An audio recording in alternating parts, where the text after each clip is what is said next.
Hello, my name is Marg Dobson. I'm here to talk to you today about Picture Her. Picture Her is a story about Australian women photographers and looking closely at one Ballarat photographer, Daisy Harriet Llewellyn.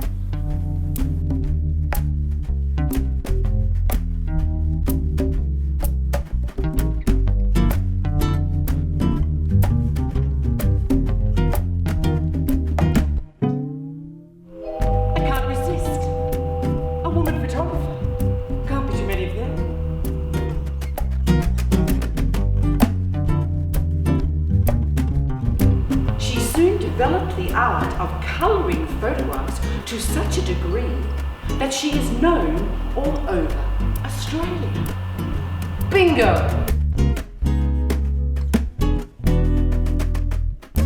Relax your face, relax your face. No, relax. Oh, you relax.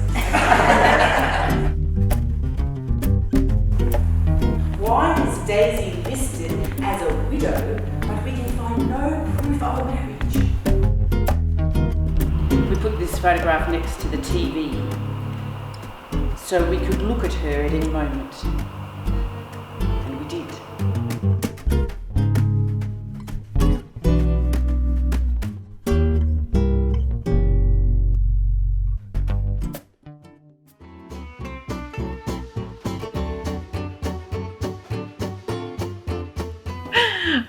The project began in 2018 when I met Fiona Sweet from the Photo Biennale, Ballarat International Photo Biennale, and she asked me if I had any interest in working on a performance piece for the 2019 Photo Biennale. And so I said to her, "Oh, I'd love to work on something, but give me 5 minutes and I'll have to think about it." And so I went away and I thought, actually, Australian women photographers would be a great subject because I know a few. There's a few that I know of, but I thought when you go searching, there's always more than you imagine. And you know, women photographers.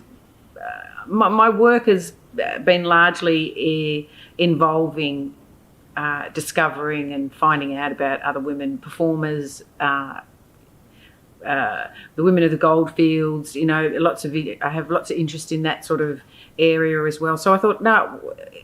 My work is largely around women and trying to find women, so for good reason. And so I wandered around and I was looking up the usual suspects. You know, people like Polly Borland, who's an amazing Australian photographer who uses ping pong balls and stockings on her models, and so.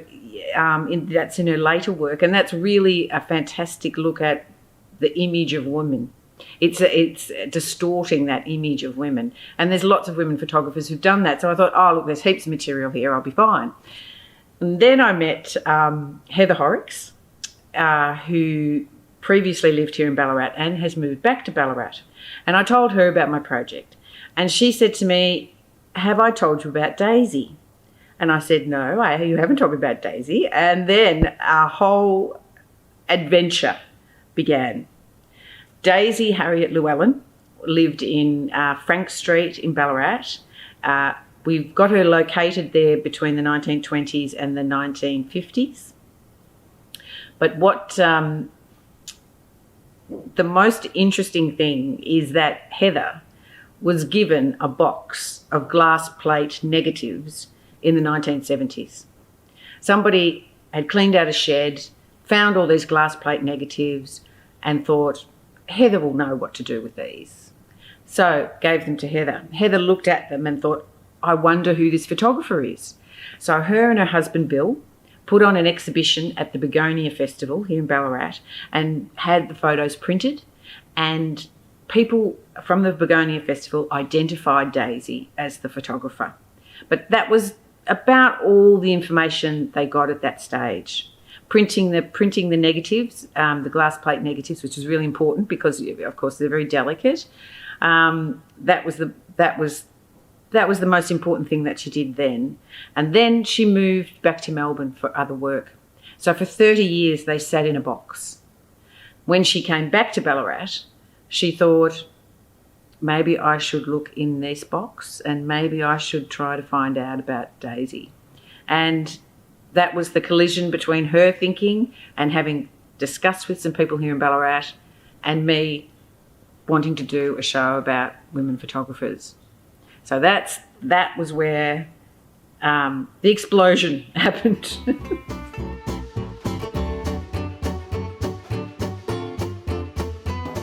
My research and the presentation of the show is very close.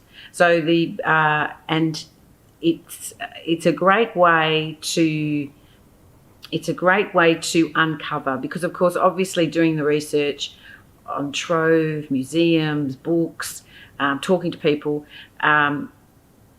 you get a lot of information, and then that you have to then distill down. And for performance, obviously, you can't display all of that information, and all those frustrations. Even you have to distill it down. So it became obvious that to follow the actual almost to follow actually the leads as they came to me, to construct the show in that way. And as a consequence, and I didn't understand it at the time while I was writing it, but what it means is that then the audience are literally just finding out little bits, like I was finding out little bits, and questioning at different times, where is she, why can't I find a photograph of her, things like that. We're all finding that out together. I worked with a really wonderful director. Her name is Marg, and I've worked with Marg before, and I'm a great admirer of her work. She was my first audience, and so she was a great guide to how to follow this trail. And I mean, I think the most important element of the show that she as a director directed was to make the character. I called the character a detective, but she said, well, let's go to film noir. Let's put it in that film noir tradition that people understand. The clipped voices, the small talk, because people will understand that delivery really easily. Bringing the audience along with me is also about being interactive and making them part of the show. I've done lots of shows with audience interaction in a very nice way. I've always enjoyed that interaction, that spontaneity, that improvisation of working with people, and I always wanted to make people feel part of something.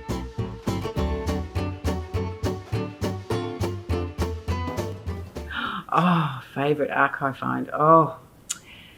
Oh, golly, there was a few. In amongst all these glass plates, Heather Horrocks and Bill Horrocks had given me some of the glass plate negatives, and Heather had also given another photographer, Karen, some of the glass plate negatives that were a little bit messed up, if the best way, because that for Karen, they were interesting for her, and she has done some work with some of those images. And she sent through, when we were getting all the images together for the show, she sent through this image that was obviously Daisy's workroom, which had a pot, a little flower in it, obviously a backdrop. Now, Daisy was a hand colorist, so she hand coloured native Australian flora and fauna. So people from all over Australia would send her flowers for her to photograph and hand colour. And so this little photograph, which was just gave us a look at inside her studio. It was the plant in the pot in the studio. And of course, we don't have, it's the only image we have of her studio. And it just made me squeal. it just made me so excited because we've been, we had, like I say, we don't have a photo of her. We have a newspaper articles. We have some from Trove, some bits and pieces from Trove, some from newspapers, but to have a little peek inside her studio was amazing. Was really amazing. There's sort of two, and the other thing was that there was the two most surprises is I actually found it in Sydney, two of her hand coloured photographs at a collector's studio in Sydney. And so we went to Sydney and we went and we looked at them, and, from identifying them from what the Gold Museum, because the Gold Museum has samples, that was also an incredible thrill to actually be able to hold in our hands and to buy and now have her hand-painted photograph. Absolutely thrilling.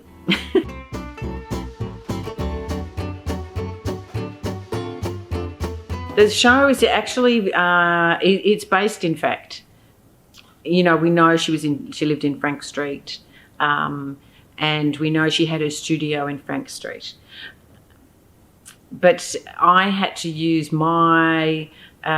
use the creative license to try and imagine what her kitchen in Frank Street looked like, her kitchen and studio. Because I can't see it, I can see bits of it from the photographs, so I'm using that image. And in the article that was in the Australian Women's Mirror in 1925, it said about receiving flowers from all over Australia, native flowers from all over Australia for her to paint. I then went in to imagine what her kitchen would look like, and so I tried to paint a picture of a kitchen filled with flowers, with native flowers, a huge bench that would have where she would have hand coloured her images. I try and help the audience imagine the veranda at the side of the house, which you can see in a lot of the photos, which is a wooden veranda, wooden floor, wooden weatherboards, and curtaining and carpeting, which is where she would take portraits of people. So while it is based in fact, but at times I had to imagine and fill in some spaces about what it might have been like to be in that kitchen and in her house.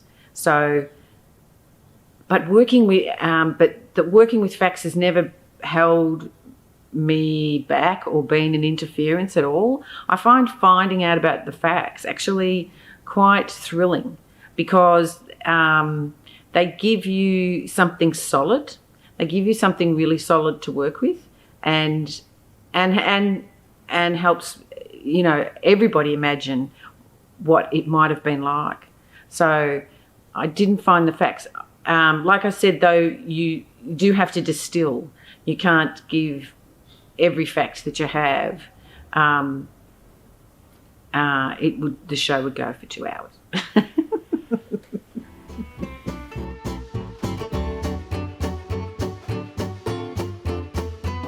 Well, it's quite interesting because the technology, because of course the technology of photography, I'm sure there's photographers out there who can tell me exactly the date the first one was made. But if we're talking the 1850s, it's a new technology, and it doesn't belong to anybody. It could be anybody can take hold of it. If you've got the resources, anyone can take that photo. It doesn't have to be a man, and it could be a woman. So it was like it sounds ridiculous, but it's a bit like the goldfields. It's a moment in history where women have an opportunity that they haven't had before, and it's a little twist of time where the rules are different, and sometimes those things last for a long time and sometimes they don't. But for photography, it was, of course, there was limits on the bulky, huge cameras that were carried around, but the thing that surprised me the most was how many women had studios during the 1850s and the 1900s. And what I did is I only researched Melbourne CBD because when I looked, there was hundreds and hundreds of women all over Australia who were running photographic studios. That their names were the photographic studios were in their names, and so just in the Melbourne vicinity, just in those 50 years, there was at least 17 photographic studios in Melbourne, and that's literally the CBD, which I was just gobsmacked. I just went, oh my goodness! And then if I didn't do the count to the whole of Australia. So there's a couple of books. There's a book called The Mechanical Eye, and he has listed all of these photographic studios, and I just literally went through and just found all the women, and they're all over Australia, like I say, all over Australia. So it was a technology that could belong to women as well. And there's some fantastic. I've yet to find a lot of. Daisy's obviously one of these women who hand colouring was very popular because, of course, there was the black and white photographs, and so they were hand coloured for interest as cards, greeting cards and family portraits and things like that. But there was a surprising amount of women who were involved in studios, running businesses as photographers.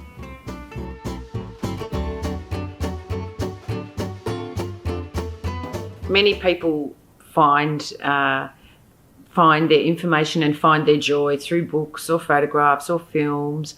Everybody has an art form that they're probably more connected with, and will find things out. I think the idea of the performing arts, and a little bit more than film, is that in good theatre, the audience and the performer are having a connection. As some would say, they are even sharing breath. You become involved together with the story, and when it's done well, everybody's working in the same pace and are experiencing something together. And history is stories. History is the story of the person who tripped over the bit of gold. History is our myths. It's our past. History's just full of it. And so to help people imagine the past and imagine how it might have been, and to give people even a hint that maybe it's not always the way it seems, or all the way, as they say, history is written by those that are victorious. And Claire Wright, as a classic, is the classic person who wrote, The Forgotten Rebels of the Eureka, which was about the ordinary people as well. And how exciting was that? How exciting is that look at history? Because we are included. We don't have to be. Everybody becomes included.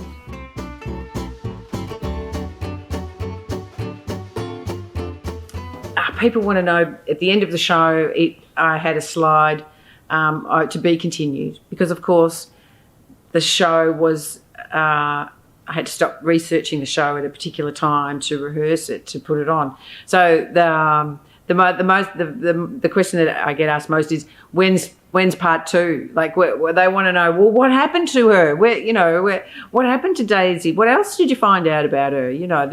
Obviously, because there was lots of questions at the end of the show to say, we don't know this, we don't know that. We don't know. We don't know. And so the question is, well, when's part 2? When do we find out the next instalment about Daisy? People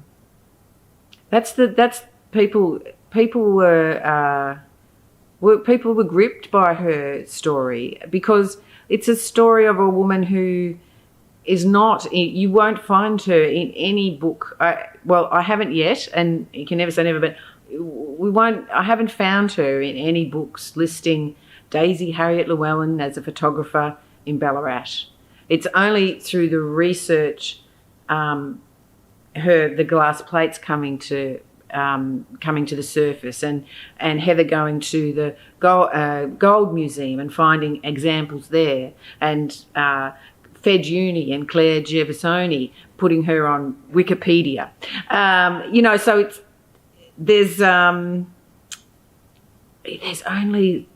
only a small amount of information that we have about her, and how many other artists, notables don't we know about? Other ordinary people who have tried to make a living out of their work, out of their art, but they're not going to make it to the history books. That's the other thing that people have grabbed onto too, is how many other, in particular women, have we not acknowledged?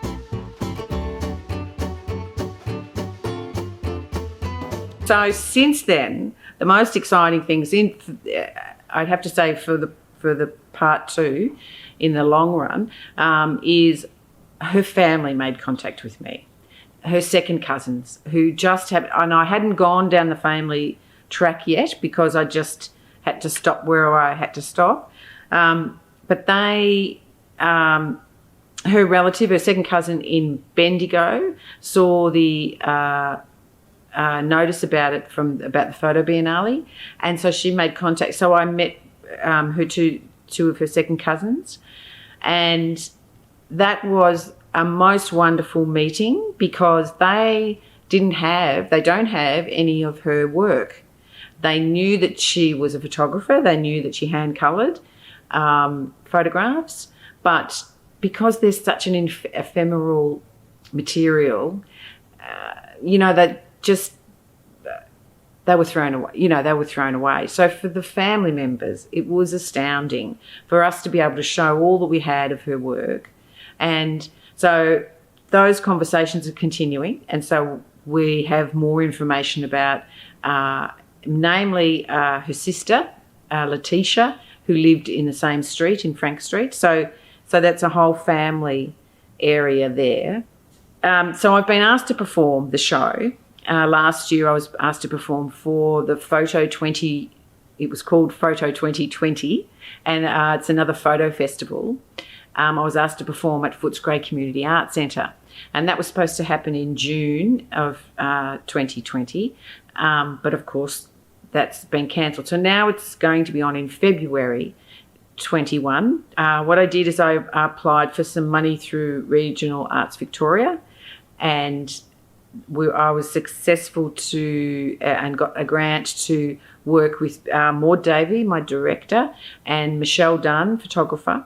And so we have researched and developed a new way of presenting the show. So that will include streaming of the show and still have an audience. So that has been incredibly exciting, because it means that the show can continue, and also because there's so many images of daisies as part of the show. It's a very visual show, and so working with a filmmaker, we were able to make short films of Daisy's beautiful work and link that with Maud and the directing and rewriting the script to work in a more filmic way.